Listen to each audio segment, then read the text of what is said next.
On today's Kirkwood and Dunn, we're kicking off one of the greatest weeks of the year at Indiana University. It's Little 500 week. We have plenty to talk about as we have Indiana football spring game coming up, reaction to Bryant Haines shoving Alabama into a locker once again, and finally, Indiana basketball news since our last podcast on the transfer portal, and we'll get Tim's reaction to that.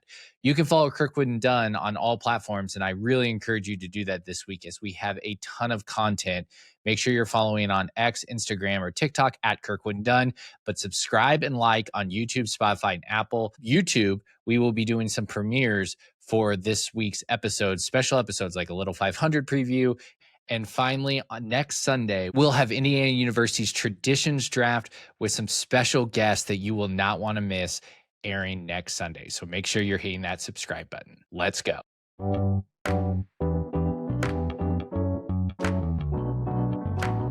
Powered by Riverside.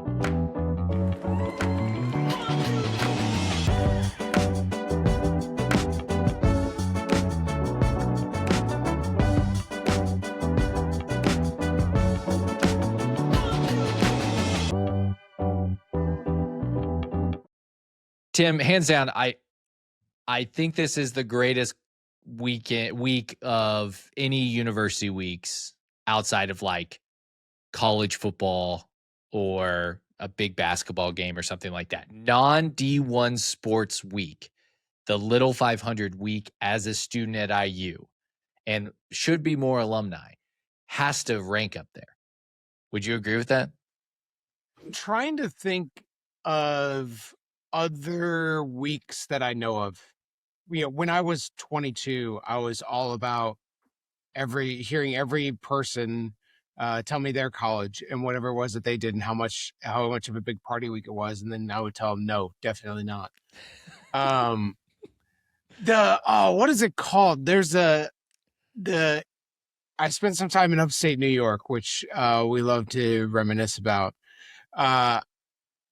And Ithaca Cortland was like this D3 battle because the Ithaca College and Cortland are like across the street from each other, type of a thing. And that was like a big week. I remember like kids in Syracuse going down for that, which was a very funny thing that you're at Syracuse, but you're like going to travel down to like a D3 party school like type situation. But man, no, this is Little 5 week is definitely way, way, way up there.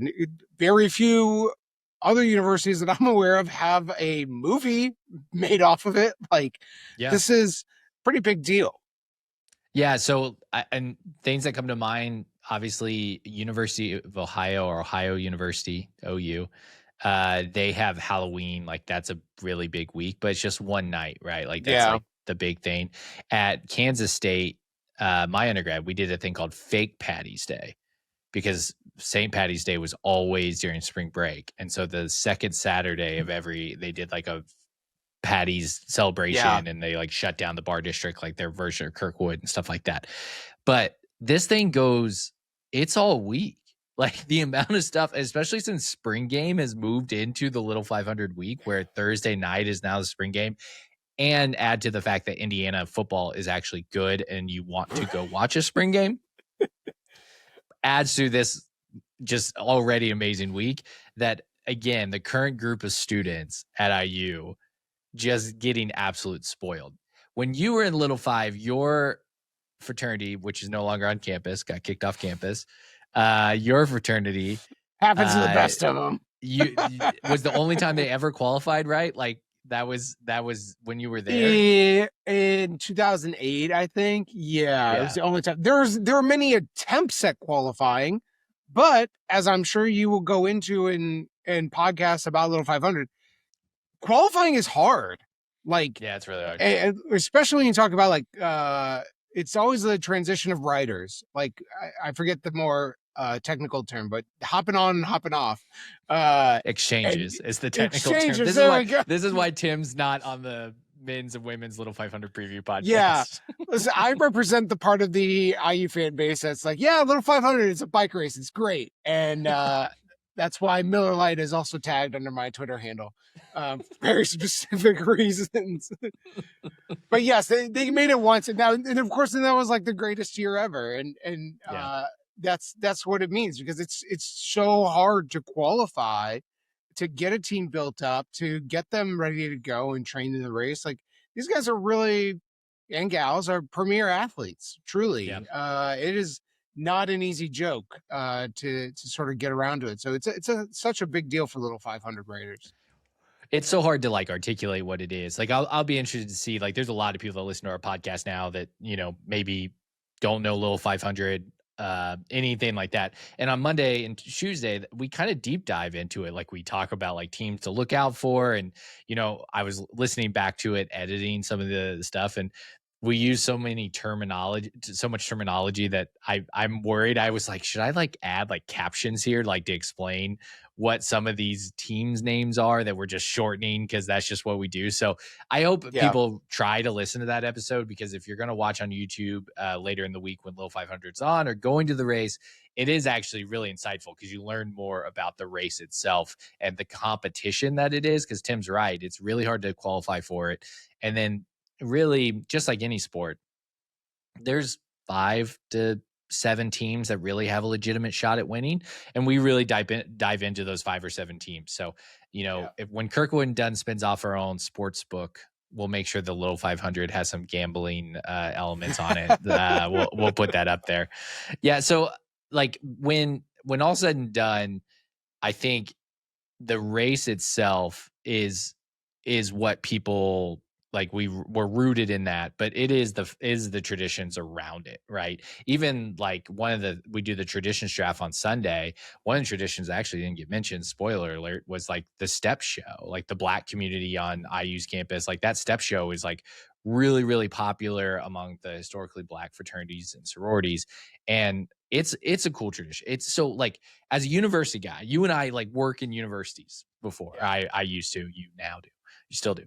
But it's one of those things that the fact that we have something at IU in the spring, right before commencement, that people actually want to engage with on campus is so like special, which is why I think it's a unique thing. Because usually by now everyone's just ready for graduation. Like that's it.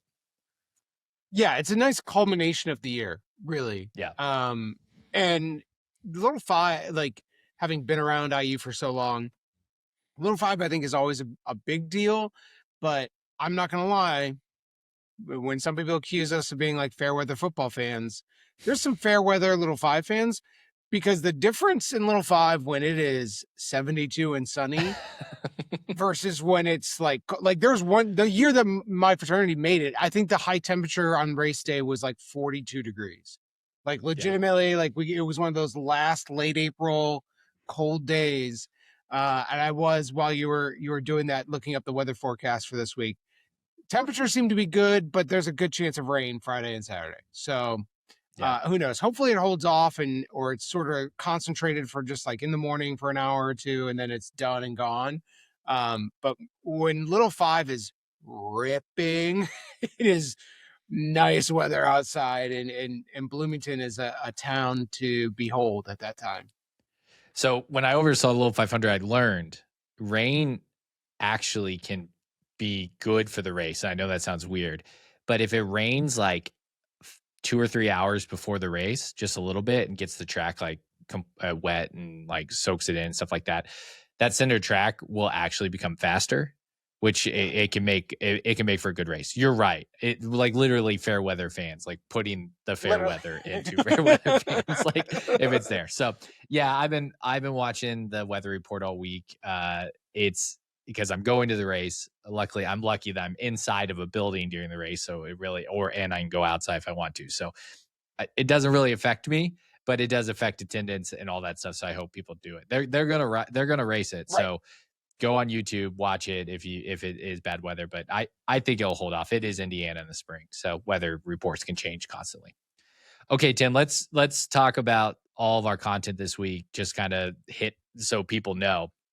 Monday, we're going to do a women's Little 500 preview. That's going to premiere on YouTube. So subscribe on YouTube first at 8 p.m. And then it'll be on Apple and Spotify. Tuesday, we'll do the men's preview. at 8 p.m. And both episodes, we actually do like a little bit of a primer for people like you. Like I had you in mind of like, hey, let me explain what the Little 500 is, because when you're saying transitions instead of exchanges, like we got to make sure that we have a little bit of that in there. So that's on Monday and Tuesday. Then Tim and I are going to be back for a shorter episode because there's just so much content. I don't want to overwhelm people. To do just kind of a little game. And Tim, we didn't yet talk about this, so I'm telling Tim programming live on air. What I'm thinking is we're going to do spring game preview, talk about what we're looking forward to, whatever. Then we should do an NFL draft like pool. Take Fernando out of it because he's going to go 1-1. But of all the like 13 players eligible, we should like pick what spot they're going to be and then count like where they fall and like see do who's some the math on like best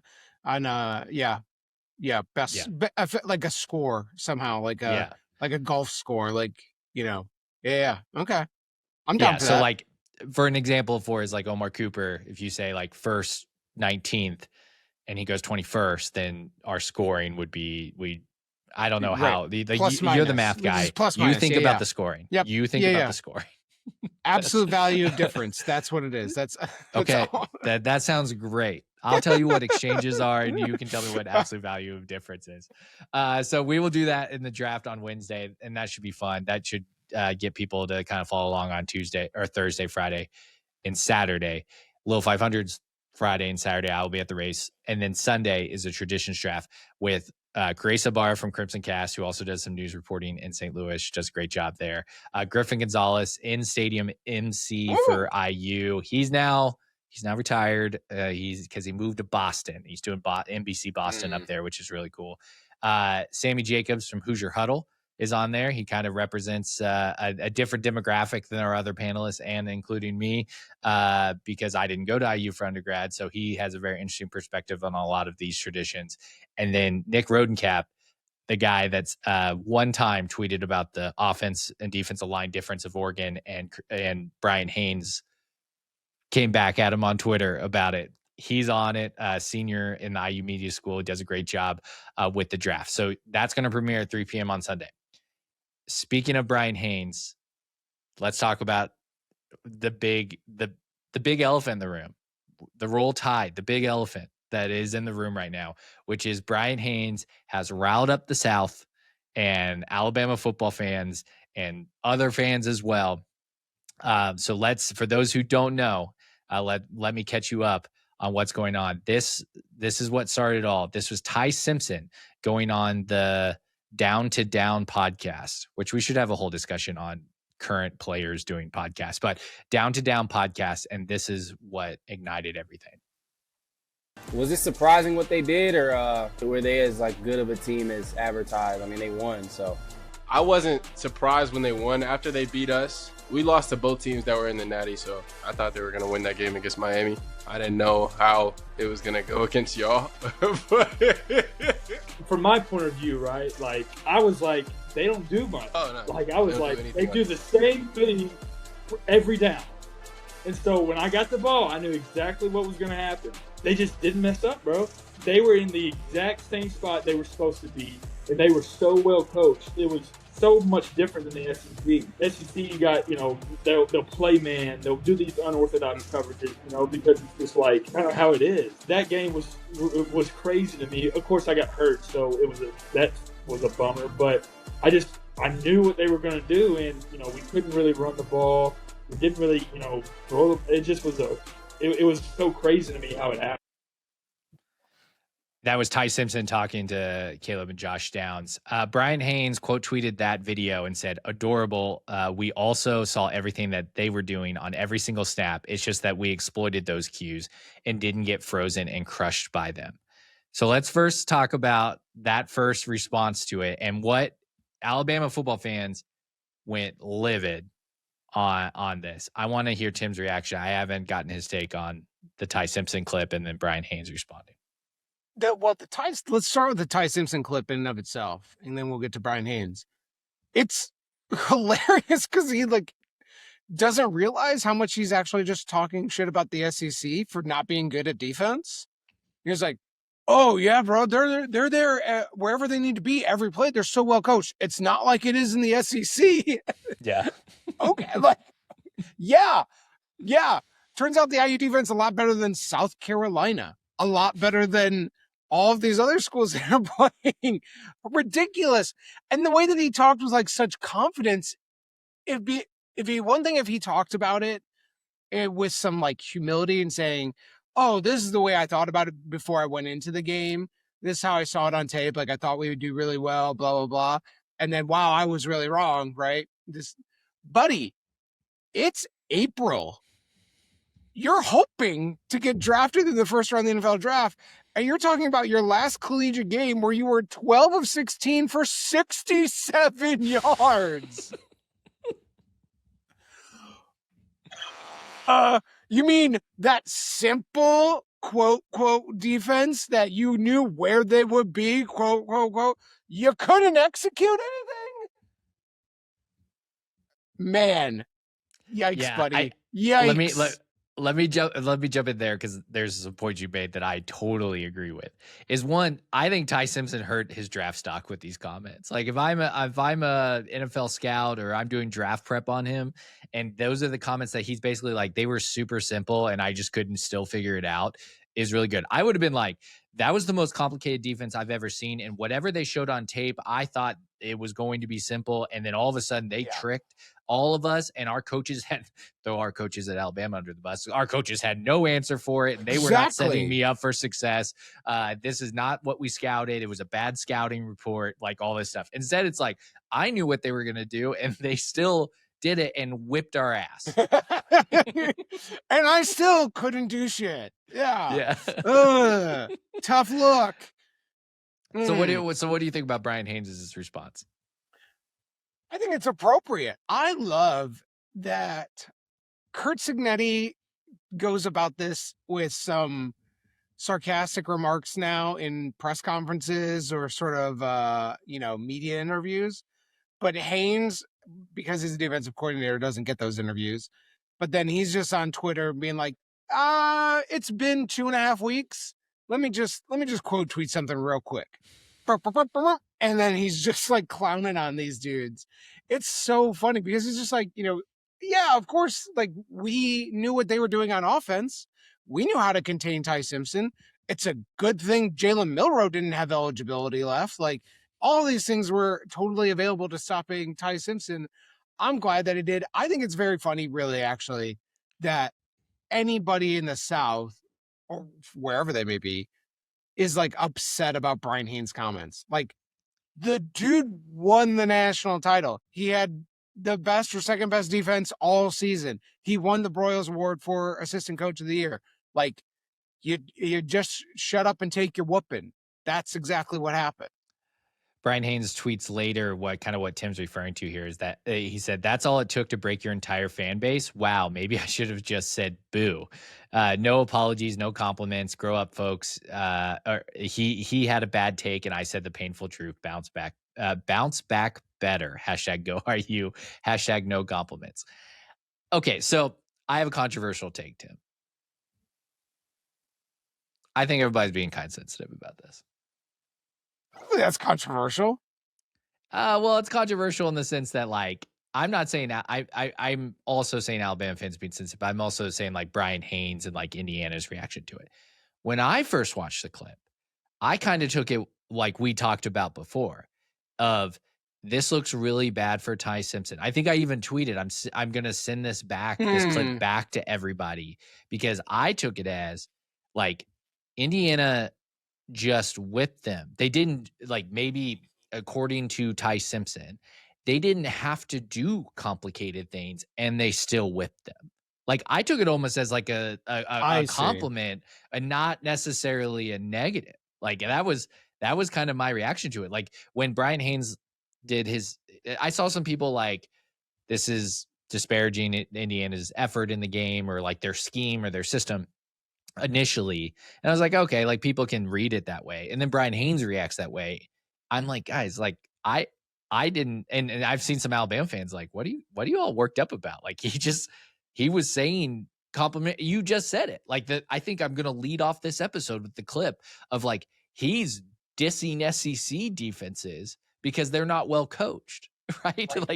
Like so I don't know. Yeah. I haven't really commented on it. Yeah. I could see how like a certain type of IU fan would hear the first part of it, or certainly, start to see it go viral and be like, take offense to it, because of the way that Ty Simpson sort of presents the tone of it. But I think if you just dig a layer deeper, it's like, this looks more bad about SEC defenses and Ty Simpson. Caleb Downs being like, right out of the gate, like, oh yeah, like I wasn't surprised that they beat us. And I think he was being nice, being like, I don't know how it's going to go against y'all, but he was like, he knew, like Caleb Downs knew that IU was a good team and was going to be really hard for anybody to beat them.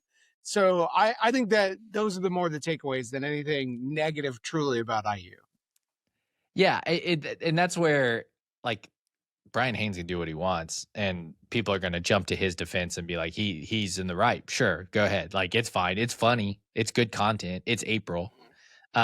Chris Marler, Vern _Funquist, one of my favorite SEC followers, even though when he can get people riled up from some of his comments, he said this tweet, and I'll put it on the screen for people to see. I actually called him the best defensive coordinator of the game, and now he's shirtless on my front porch trying to fight me for insulting him. And like, I read that, and of course, like I don't agree with that, but it is funny. Like, that's kind of, for me, that's as good. Someone who took it as like he's complimenting how well coached Indiana football is, and then like all of a sudden, Bryant Haines is going after him. It does kind of have those vibes. And if you took it the way I took it at the beginning, it's funny, but I think it's probably that's even funny because it's true, probably. And it's funny because it's like, this is how crazy he probably is. And how like, probably Kurt Cignetti is just that crazy too. That like, you've got to be so into football and mentally in such a place where you're ready to take any grudge and use it as a motivating factor.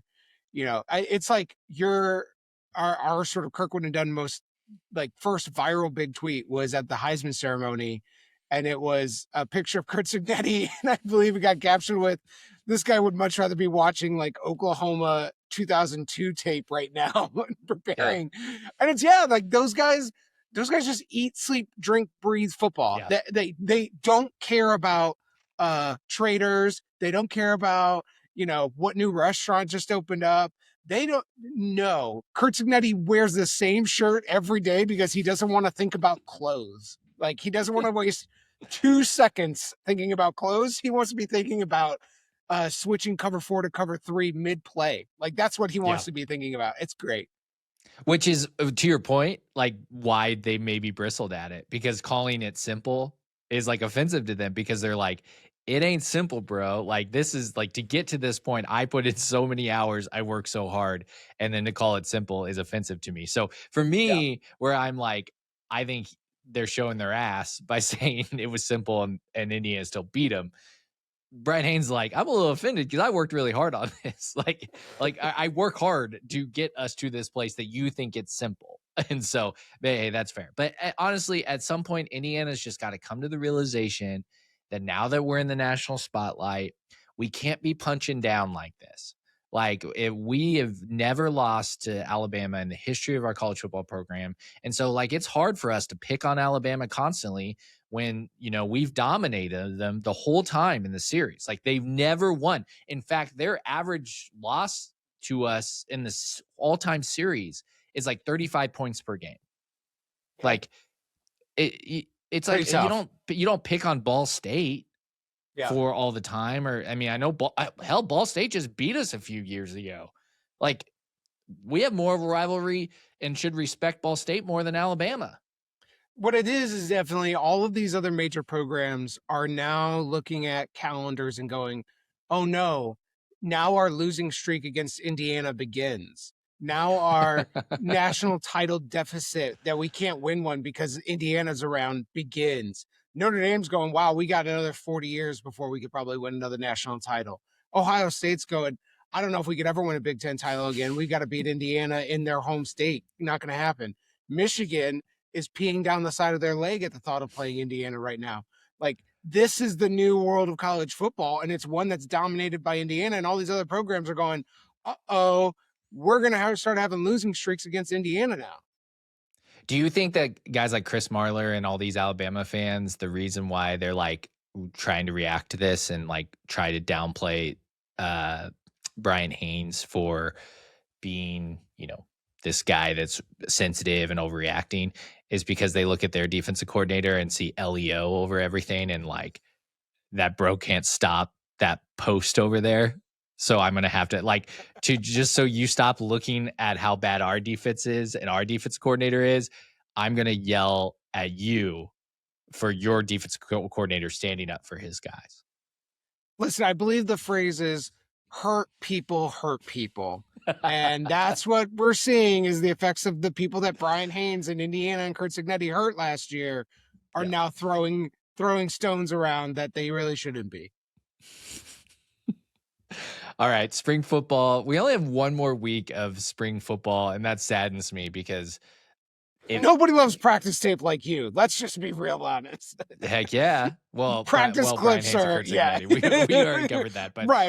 You're third. You're third. Yeah.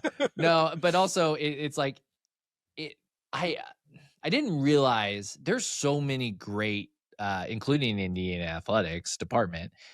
And there's a lot of attention on it right now, but the press conference and stuff, they put out on online YouTube. There's multiple outlets that do it. They do a great job. And so I get to sit there and watch all the press conference tapes. And Indiana football, I don't know I've never really watched press conference tapes before, so I have nothing to compare it to. But man, it's fun. They're like just some of the answers and the things they're talking about, and it's honest and like all this stuff. And obviously it's all good vibes right now. So like it's all good and I'm not frustrated. It's not like my professional baseball team, the Kansas City Royals, the manager saying that the captain catcher need a mental break and the catcher going, I don't need no mental break, like right after. Like that's what's going on in my Kansas City Royal fandom right now. So like Indiana football, where it's all good, it's some great stuff. But the reality is a lot of these guys are like sharing. It doesn't feel as canned answers as you see with like professional athletes and stuff like that. Joe Brunner was interviewed this week and he got asked about Indiana's culture. It's one of the things that Curt Cignetti definitely prides himself in. And this is what he had to say about Indiana's culture. Yeah, this is one of the best cultures in college football, if not the best, right? And that makes it super easy to transition. You're around a bunch of guys who've played a lot of football. They know how to welcome guys with open arms and how to bring them into a culture and let them develop themselves. And it's easier as an older guy. You want to win, right? You want to be a part of a winning culture. If you're competitive enough, that's all you want to do. And you can see it from afar. You can see it from anywhere. But the guys here are amazing. They've welcomed me and every other transfer and freshman with open arms. And they've made it very fun, and it's a pleasure to be here to work with these guys. Well, first of all, no one talks about what this team did last year, and I think that means a lot.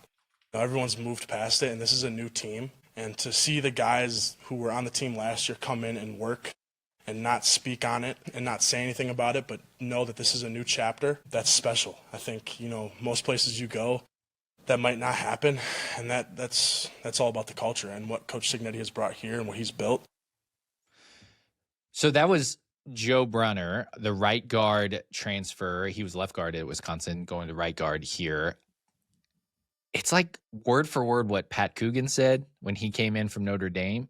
I, for one, am shocked that Luke Fickell's T.A.A.M. on all of the vests and stuff that he has at Wisconsin didn't outrank Indiana's culture. I'm shocked. But let me pick my jaw up off the floor and just comment that it's great to hear these transfers coming in from these other programs. And by the way, Marcus Freeman was with Luke Fickell too. So maybe, we should take a look at what was that Cincinnati culture that guys come to Indiana and they're like, breath of fresh air. This is the best culture in football. What was your thoughts? I love that you misspelled team as you were. Did I? Yeah, that was good.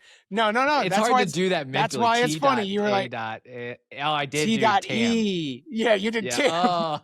But that makes it fun. That makes it funny. Yep. It'd be funnier. That's a good Yep. bit. That if Luke Fickle was actually just running around with that TAM. I don't he even know what misspelled it stands team. for. I hope the E was for something, and like I just like threw it out, and that's why they keep losing.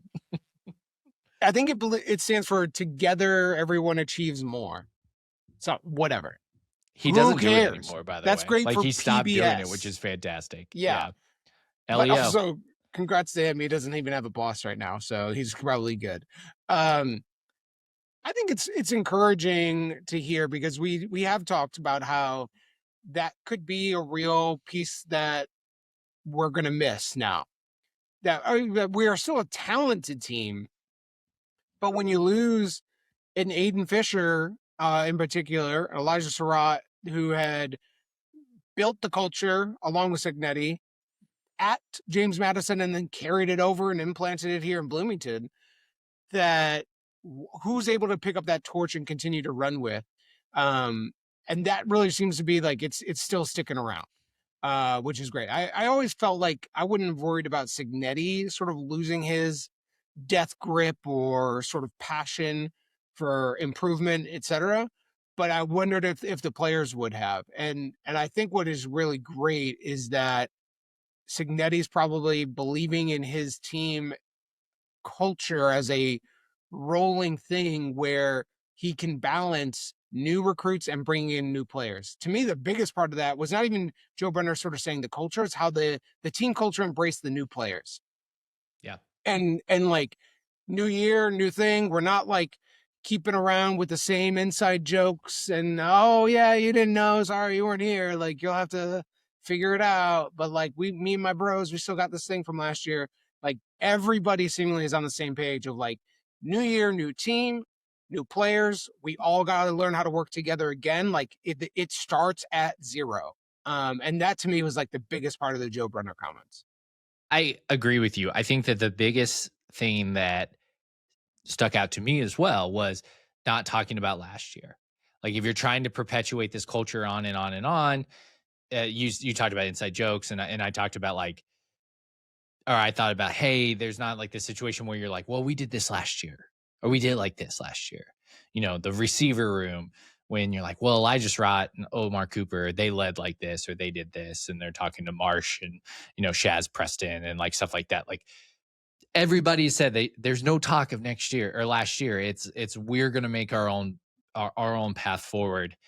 And that's pretty cool. That is pretty cool and something we'd like to see going forward. Okay, so I'm just give fair warning now that I know how to clip press conference clips.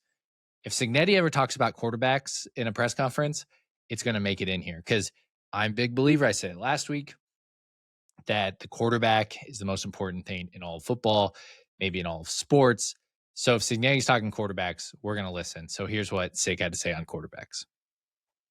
Yeah. Well, I think we're putting new stuff in still, so he's learning the offense. And he's probably about where most of the other quarterbacks have been at this point in the spring. We're a little thin on the offensive line, so when we go to team periods, the protection isn't the best in the world, and he doesn't have a lot of time to get rid of the ball. The younger guys, I think, are developing. Grant Wilson went a few days without reps, but then took the twos in a scrimmage, and I thought he did a really good job, and he moved the team, and he moved the team again on Tuesday. Today he didn't get reps. Tyler Cherry, I think, continues to develop. He's had that knee, and but I think he's further along than he was as a freshman for sure. And we'll see what he looks like when we go back to August camp. Jacob Bell's got a gun. Just got to become a little bit more accurate. Do a little bit better job of processing, but it's hard because reps are limited. Maverick Geske knows how to play quarterback. So, it's a work in progress. Shout out Signetti, new haircut. I love when he gets new cut. It's so like because he does the fade, so it's like super fresh, and he's coming out and doing this. Shout out Maverick, big Maverick guys, Tim and I. Like, just gotta make sure everyone knows. Tim, he's talking at the start of that clip about Josh Hoover. He compares Josh Hoover that he's kind of at the same point as Curtis Rourke and Fernando Mendoza was.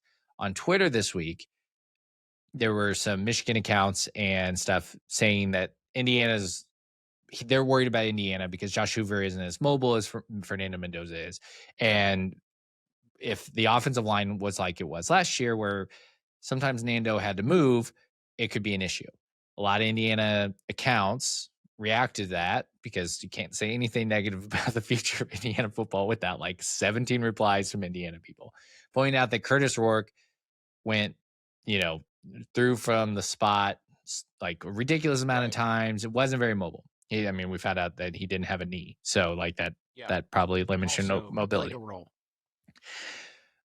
But I want to point out, and I wanted your reaction because you and I had this during the season, had discussions on this podcast about this, is when Curtis Rourke went up against better defensive lines, Ohio State, Notre Dame, Michigan, and they were able to get into the backfield, Indiana's offense struggled.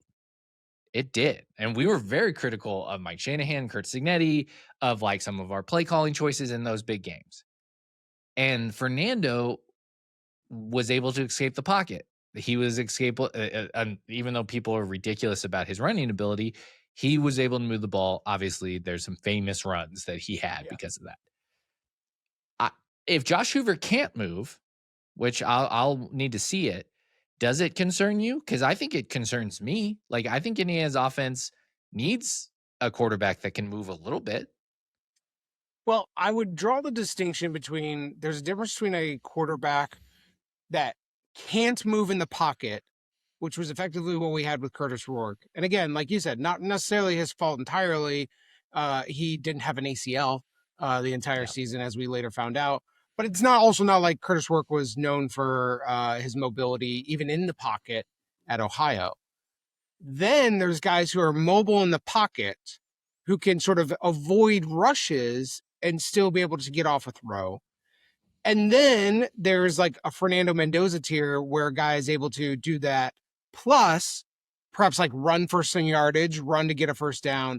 And then there's like the top tier of like Diego Pavia types, Antoine Randall types that are like truly like athletic running backs, just happen to play quarterback in some fashion.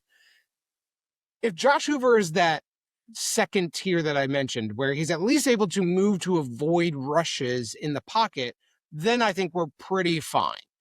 It does limit some things because it was nice that Fernando could scramble and get 6 yards and get a first down. I don't know that Josh Hoover is going to be able to get 6 yards on a scramble against an Ohio State type defense, against a Michigan type defense, etc.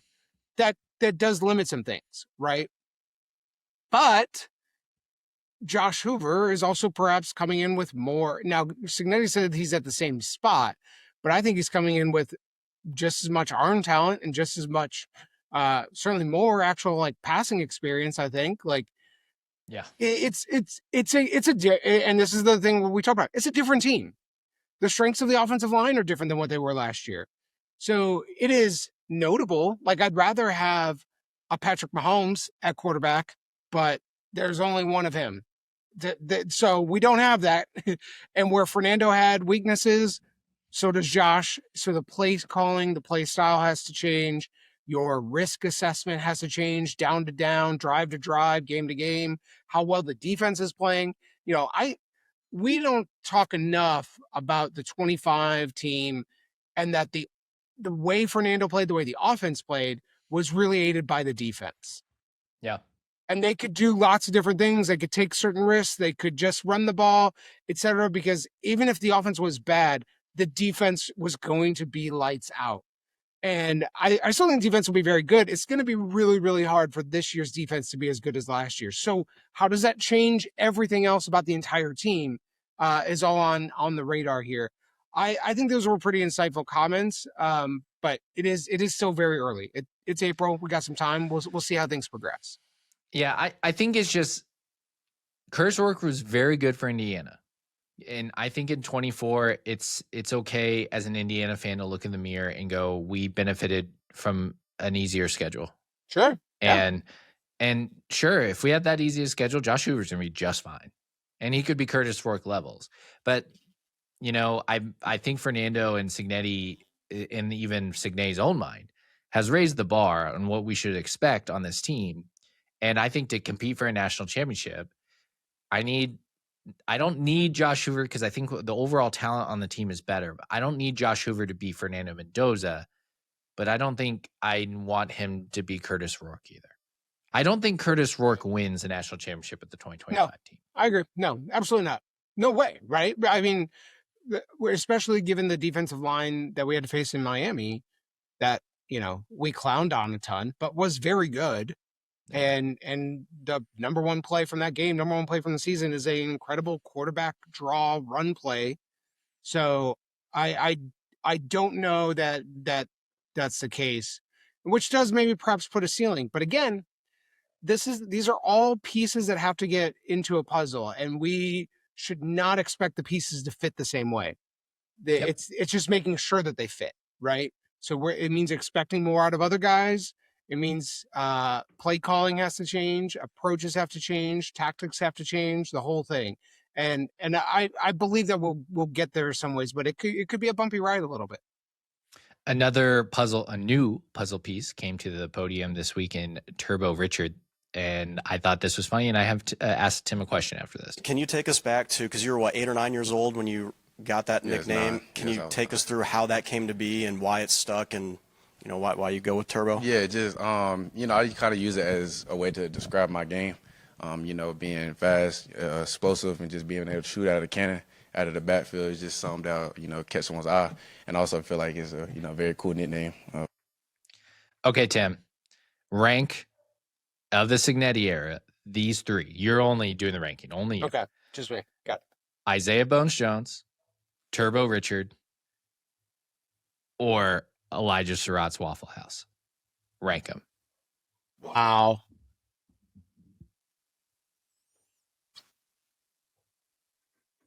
So to me, man, these are good. I want to align them with like positional value of the nickname. Like how well does that nickname fit for what the position is expected to do? Kind of all three of them do. But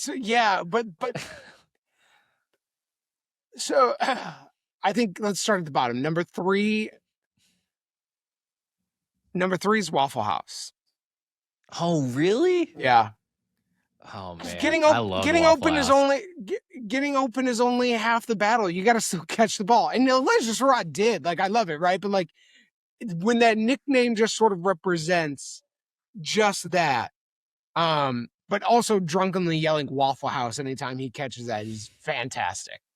As Tim did in the Peach Bowl, and then leaving the Peach Bowl. Well, that's not true. I didn't actually have to see you after the Peach Bowl because you left our group and just went home by yourself. So. Okay, yeah, anyway. It was pouring rain. I figured out how to get the F out of the stadium and not get as soaked as everybody else. Excuse me. Number 3, Waffle House. 2 is Turbo. I mean, it's a pretty sweet nickname for a running back. I arguably think it's better than like a running back or a wide receiver. Like, Turbo's a boost, right? So a running back's got to be shifty first, and then he hits the accelerator. So I like that. Bones Jones is number 1 for me. I love the idea of like a scary nightmare type middle linebacker, strong side linebacker that is coming to like eat you for lunch. And Bones Jones rhymes. I mean that's half the battle right there. I love Bones Jones as a nickname. Like that, to me, it's going to be hard to beat that out. So I got him at number 1. Yeah, it's pretty good, and I love that Bryant Haines was the one that gave him that nickname. So yeah. That's his guy. So which is pretty sweet. I think they're all great. I love that Indiana's kind of on a run with good nicknames. We got to get Galen Clavio to give us some Indiana football historian. As a Indiana football historian, is there any like classic nicknames? Maybe do a nickname ranking at some point. of guys, but like we're on a good run, and winning makes nicknames better. That's the only reason why I probably wouldn't rank. I'd maybe rank Turbo 3 is like he hasn't done it yet, right? That's like true. in an Yeah. Indiana uniform. So like that's maybe why I put him down. Okay. Let's kind of shift gears a little bit. Let's talk about some of the nationwide spring game seasons upon us. Like Indiana's got their spring game Thursday night, 8 p.m. Same time as the first round of the NFL draft. The spring game will be on Big Ten Network, and the draft will be on ABC, ESPN. So be sure to check that out. But we had a flurry of spring games this week with Michigan having their spring game, Ohio State having their spring game. I think Texas A&M had their spring game, Virginia Tech, Michigan State, Georgia Tech, those folks. Couple of news and notes from it. Bryce Underwood, everyone up here in Ann Arbor, where I live, freaking out right now because Bryce Underwood went 3 for 9, 22 yards passing, did not look good. CJ Carr's brother, I think his name's Tommy Carr, not looking at it right now, is a true freshman, looked way better in the spring game. Tim, I have to bring this up because someone on this podcast named Tim Byrne included Bryce Underwood on the most overhyped draft. And I think number 4 is what he was. Uh-oh.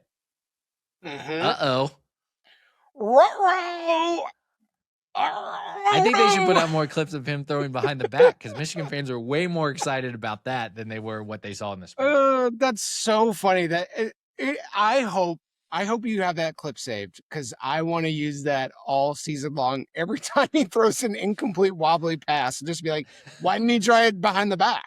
That one worked pretty well. I want to use that every single time.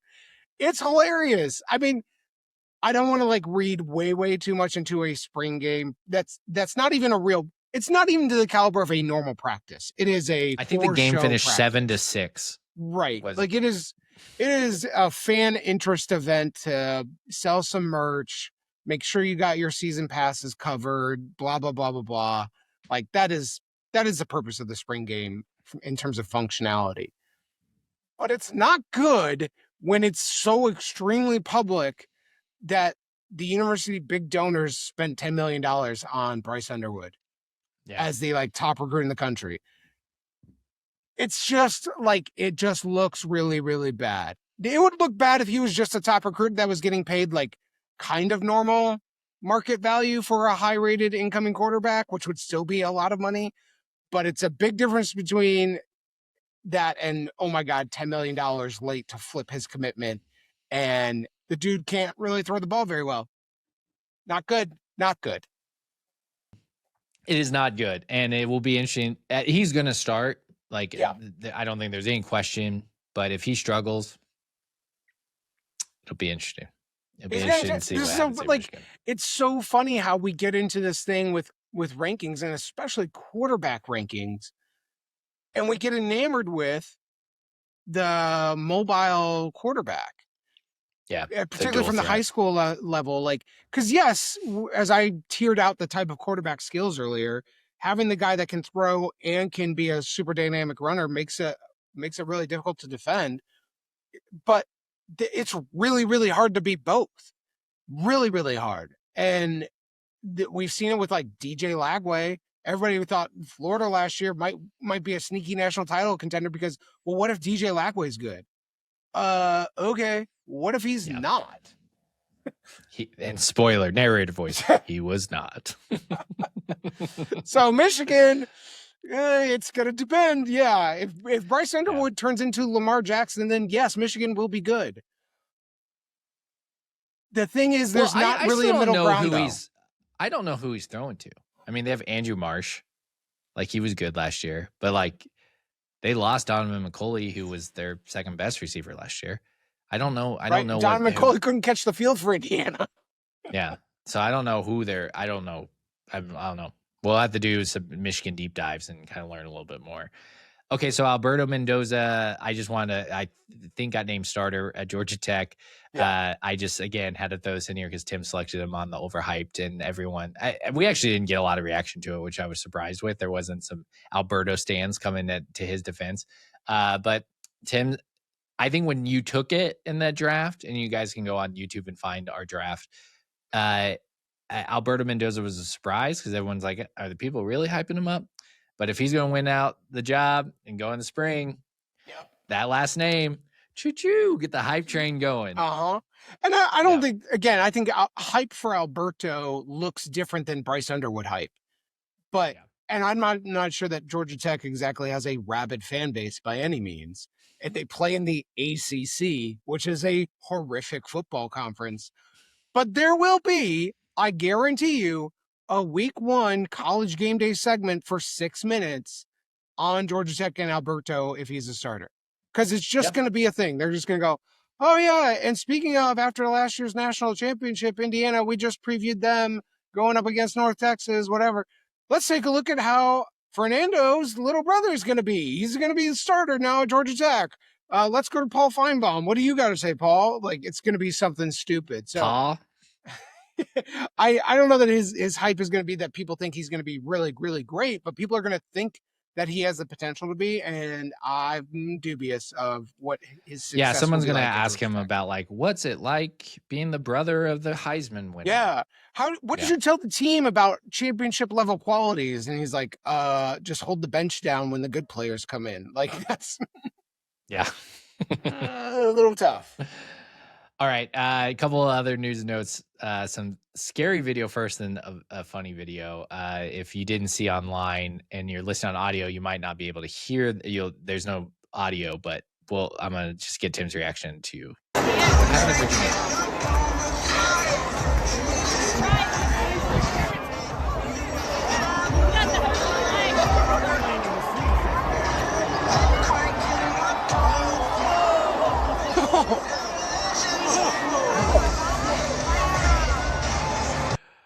So, a parachute guy jumps out of a plane, come in with American flag. James Franklin's first Virginia Tech spring game at Virginia Tech, and the guy flies straight in to the big scoreboard at Virginia Tech. He's okay, I believe. They got him down. He was up there for a little bit.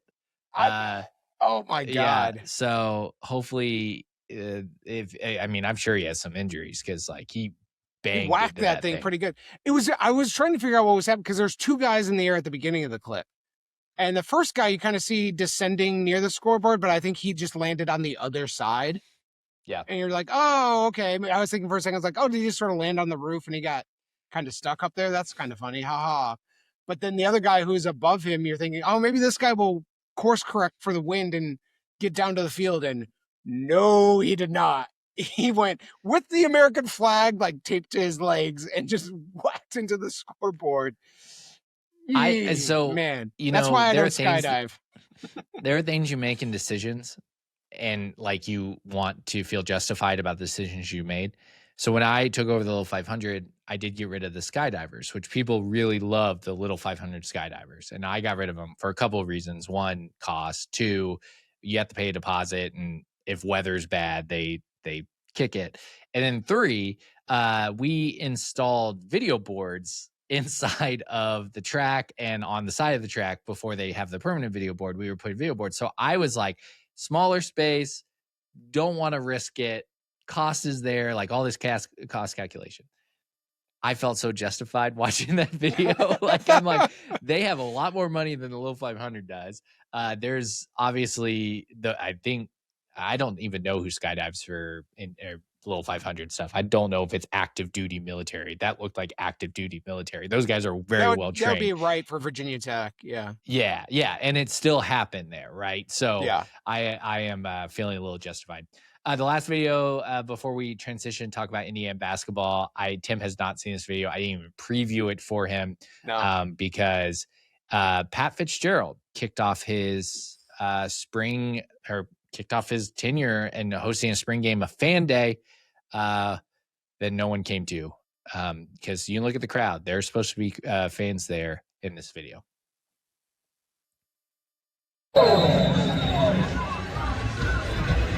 Remember, the players have to spin around 10 times before they move on. We've already got our first hit. Here we are, second. We got our game.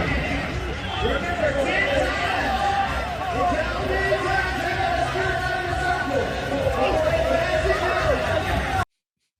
I'll stop it there. Playing Dizzy Bat. They're playing Dizzy Bat. This is spring game. You have Nick Sheridan as your offense coordinator. You're wasting a practice by doing Dizzy Bat in front of, and you heard in the background, you could hear like the announcer, like, kids sign up for blah, blah, blah. Mr. PA guy, there's no one in those stands. There was no one behind them. That's tough. It's tough. I don't want to be as mean right now to Michigan State because we also didn't have a ton of fans in our national title game celebration event. And it looked like seemingly it was just as cold in East Lansing that day as it was in Bloomington in January. So I'll give them like 10%. And listen, I don't blame the Michigan State fans for being like, no, I'm not showing up for Pat Fitzgerald's spring game. I'm going to wait this one out, see how this goes a little bit. But just the thought of just cancel it. Just don't have one. Don't go out there doing Indiana used to cancel it. Yeah. Like, who cares? If you don't have one, like, everybody will be fine. To go out there and be like, let's play Dizzy Bat and then Flip Cup and then like Bozo Buckets. Like, just get rid of the circus. This is only going to be used for negative content later on. And also, like, PR people at Michigan State either need to be fired or they need to listen to them, because you're telling me Pat Fitzgerald, who's coming off of a lawsuit, and he was exonerated in some of it, but the lawsuit itself was that in the locker room, they did this thing called a car wash, which is a bunch of dudes lined up. And the first thing you do at Michigan State is line up guys and play games. I'm just saying. Yeah, there's got to be a better visual. Why don't you just snap the ball, play football? Yeah. So, not good. You don't have to clown on them. I think it's hilarious. I think Michigan State has serious little brother energy, and they continually can't get out of their own way. Speaking of getting out of their own way, they're poor. Indiana just basketball literally stole like 3 of their recruits. So they didn't share them right away. It was like, hey, no, don't worry, buddy. We'll add another 0 onto this check. That was great. We signed off on Wednesday. We recorded a little bit early on Wednesday. And that night, Bryce Lindsey from Villanova commits, another guard coming to another high major guard, obviously, coming to Indiana, rounding out this class. Tim, Indiana is now ranked. They were in football, ranked number 1 recruiting class, transfer class. Portal recruit class, and this one, they're number 1 in transfer class in basketball. What's your reactions to kind of what I think it's kind of quieted down? So what's your reaction to everything? And we now have constructed a full roster, a playable roster. You know, there's probably a handful of end of the bench guys to still add in, right? Like those pieces will come in, but anybody else that gets out at this point, I'd be shocked if they're playing anything close to a meaningful minute of basketball. I think it's ultimately like a good class. It is clearly more thoughtfully constructed by Ryan Carr, and I'm going to give Ryan Carr credit on this. Sorry, DDV, you do not get credit anymore. You're going to have to do the Pat Fitzgerald and earn your way back up for me. So that's ultimately where I sit. I like the talent here. It seems like we were still financially pretty well resourced to get the players that we wanted to go get. I think from a positional balance and roster construction, this looks a lot better. I'm dubious about how it ultimately works out, right? Do we have an interesting big man rotation with Cheryl and Yametoglu? I don't have a poll. Sorry about that. Samet, I think. The SMU transfer. Yeah. The 7-2 SMU transfer. And he looked mobile enough, but he's 7'2". Like, he's a slow guy. Cheryl's pretty big still, but like seems more mobile and could be a little bit more of a rim runner. But like, again, if you're not substituting the same like players in a rotation, then your whole offense has to change when the other big guy is on the floor, right? So are you saying this team needs Reed Bailey? But that's like kind of almost maybe. The problem with Reed Bailey was we expect him to be the one single big guy in the Big Ten and play 30-some minutes and get boards. And that just was never going to be the case. But Reed Bailey, as a backup playing 15 minutes and playing in a same offensive role as his starter counterpart would be probably pretty fine. We could survive off of that, right? This is where I just need to see the coaching happen from DDB. I just need to see the coaching happen. And I think I like the freshman recruits, that I now credit DDV on those guys. Those are very high level. They are athletic wings. So I will still continue to maybe give him a little bit of time, but boy, I'm really going to need to see some real success this year. And that is certainly making the tournament when there's 76 teams, but it's probably getting to like a Sweet 16. Honestly, like I need to see real success come February and March. Yeah, I mean it's hard because it's going to be, my criticism of all this is going to be, many of off seasons do we convince ourselves it's going to be great, and then it falls apart, and so it's got to show it. And we're like, in a very different way, kind of like Oregon fans, like Oregon fans, they always have a good regular season, then they get to the playoffs and they never win. And so like the regular season, of course they want to be good and they expect to be good. Just like Indiana, we expect to get these guys. We expect to be at top of recruiting rankings and stuff like that. But if you don't win with them, what was the point? Didn't mean anything. Yeah. Yeah. So it's kind of where Oregon's at. And kind of likewise. All right, Tim. Traditions draft is next Sunday. This is the last time that you and I will like kind of have a free form conversation, because Thursday, like I said, Wednesday's podcast with you and I are not news and notes. It's just straight. We're going to play our game and get out of there, give a preview for the draft. You were not able to be on this traditions draft, which is unfortunate. If you were 1-1, no spoilers. If you're 1-1, what would you have taken? And I'm not going to have, Tim has not seen the draft. I mean, it's the little 500 is what we started. Like, to me, that would have been Tim's 1-1. He thinks there's a clear 1-1. That is I knew about little 500 more than I knew about anything else in like my sophomore year of high school. Like, I'm gonna cut it off actually right there. Like Tim knew about little 500 more than he knew about anything else. Truly, that was like very much like well evidenced. There's things that I learned as I became a student and got involved in stuff and whatever else. And there's cool parts to IU in many different ways, but I know that was very, very evident to me. And so everything was about getting to the race, getting to race day, getting to the end of the year, wrapping it up. It just is, that is the easy 1-1 pick in my mind.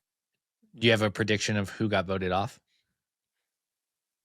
Because for those that don't know, we draft and then we all vote on who has the worst draft, and they're off for the voting, the fan voting. Then you as fans get to vote.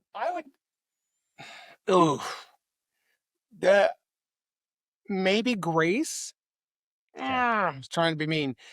The difference is that Grace and Tyler, like they cover IU and stuff, so they like end up having to know. You had some roles at IU that like you ended up having to learn like a lot of history and traditions, even though you didn't like go there for undergrad. Sammy did go there for undergrad, is a little bit older. Then Nick and Griffin are both media school students. Yeah, right. So it's just sort of like I don't know. I don't know who would be voted off early. Well, yeah, you don't, because that's the greatest part about the draft. You don't know the order. You don't know. Let's tune in. So next Sunday, 3 p.m. That's, you guys subscribe to YouTube to get it early. It's a lot of fun, and it was a good draft. It was a fun draft. All different perspectives. Some of the things Tim's hitting on, we talk about, and so it should be good. So wrapping up everything. Monday, Tuesday, women's Little 500 preview on Monday. Tuesday, men's Little 500 preview. Wednesday, Tim and I will be back to talk about the spring game expectations as well as the NFL draft. Do a little game with that. And then Friday and Saturday, enjoy the draft, enjoy the races. And then Sunday is the traditions draft. So we're looking forward to it. It's going to be a great time. Follow at Kirkwood and Dunn on TikTok, Instagram, and X. Follow Tim at TB Hoosiers. Follow me at ST McGee. Please like and subscribe. Comment. Let us know the nicknames. I want to know what you rank the 3 nicknames. I'm interested in that from this episode. It should be a good time. As for Tim, I'm Trent. Happy little 500 week, everybody. Happy spring game week. Happy NFL draft week. It's going to be a good one. Let's go Hoosiers.